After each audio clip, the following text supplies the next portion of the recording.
Halo semua, perkenalkan nama saya Lola Arista dari keperawatan kelas A dengan nomor NPM 222201041. Di sini saya akan menjelaskan dan menggambar sel peta buta. Pertama-tama di sini saya akan menyediakan alat-alat seperti pensil, penghapus, buku gambar, kemudian pensil warna. Nah, di sini saya sedang membuat pola atau sketsa dari sel yang akan saya bahas di video ini.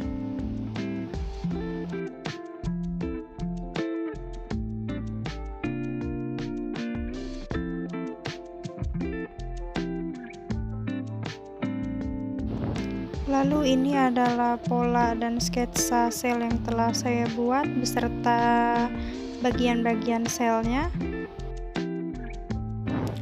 Kemudian saya akan masuk ke dalam tahap pewarnaan.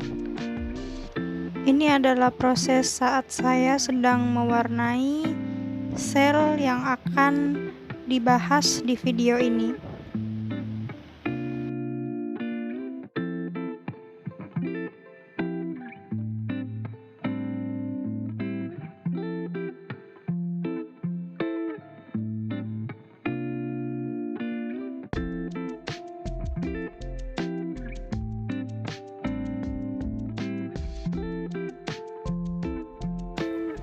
Ini adalah gambar sel hewan yang telah saya warnai.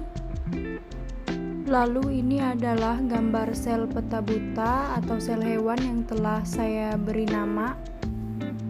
Selanjutnya saya akan menjelaskan bagian-bagian dari sel hewan tersebut. Yang pertama di sini ada vesikel pinositotik berfungsi dalam proses transfer molekul dari luar ke dalam sel yang berbentuk cairan. Kemudian yang kedua ada lisosom.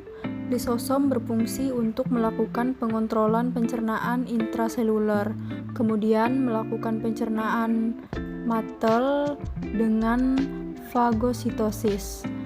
Kemudian sebagai penghancur organel sel yang tidak diperlukan atau telah rusak. Vesikel Golgi. Vesikel Golgi merupakan salah satu organel yang terdapat pada sel makhluk hidup yang terdiri dari cairan tertutup oleh membran lipid bilayer. Fungsi vesikel Golgi adalah sebagai transportasi yang mengantar protein dan lemak dari retikulum endoplasma ke badan Golgi. Retikulum endoplasma atau RE. Retikulum endoplasma atau RE adalah bagian sel terbesar kedua sesudah mitokondria. RE membuat rangkaian interkoneksi rata terowongan yang berbentuk seperti benang-benang jala. Fungsi retikulum endoplasma adalah untuk tempat penyimpanan fosfolipid, steroid, dan glikolipid, dan untuk tempat pengangkut sintesis, steroid, dan lemak. Lalu membantu detoksifikasi berbagai sel yang berbahaya di dalam sel REH dan sebagai sintesis protein REK. Sentriol. Sentriol berfungsi untuk membantu proses pembentukan silia dan flagella, kemudian untuk membantu proses pembelahan sel dalam membentuk benang spindle. Membran sel. Membran sel merupakan suatu pembungkus sel di lapisan luar yang terdiri atas protein atau lipoprotein dan lemak atau liquid. Fungsi dari membran sel hewan yakni sebagai pengatur mineral dan nutrisi yang keluar masuk sel, kemudian untuk melindungi atau membungkus sel, lalu untuk menerima rangsangan dari luar, dan untuk tempat berlangsungnya berbagai reaksi kimia.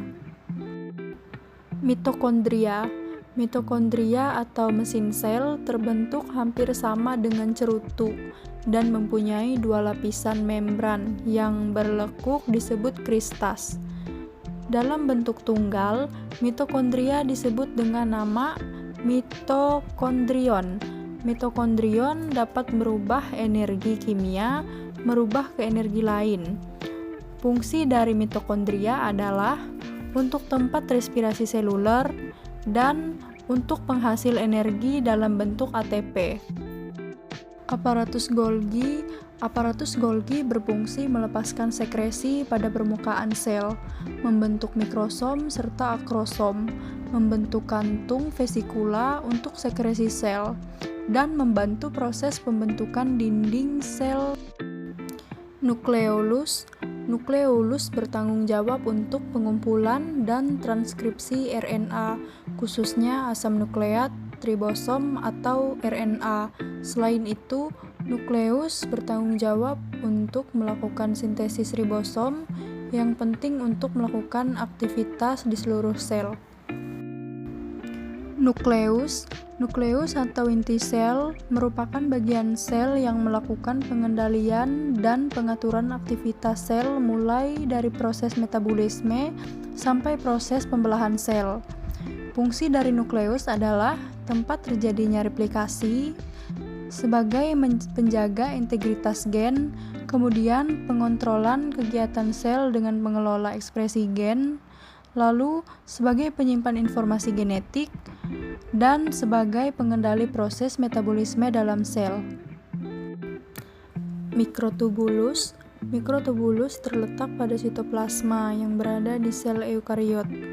Berbentuk panjang seperti silindris dengan garis tengah 12 nanometer dan diameter luar 25 nanometer yang berfungsi sebagai pelindung sel, kemudian memberi bentuk sel, lalu mempunyai peran pada pembentukan flagela, silia, dan sentriol. Sitoplasma merupakan bagian sel dalam bentuk cairan yang mempunyai bentuk hampir sama seperti gel. Sitoplasma mempunyai dua bentuk. Yang pertama, fase gel atau cair, kemudian fase sol atau padat.